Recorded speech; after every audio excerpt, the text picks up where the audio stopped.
નવસારી જિલ્લાના બિલીમોરામાં પાણી પુરવઠા વિભાગના ક્લાસ 1 અધિકારી સહિત 10 લોકોની સુરત સીઆઈડી ક્રાઇમ દ્વારા ધરપકડ કરવામાં આવતા ખળભળાટ મચી ગયો છે।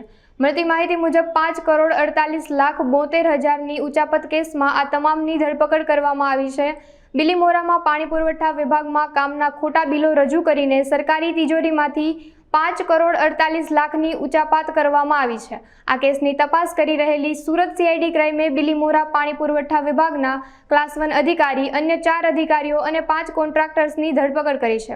સુરત સીઆઈડી ક્રાઇમ દ્વારા 14 દિવસના રિમાન્ડ માંગવામાં આવ્યા હતા। જજે આ તમામ આરોપીઓના 8 દિવસના રિમાન્ડ મંજૂર કર્યા છે।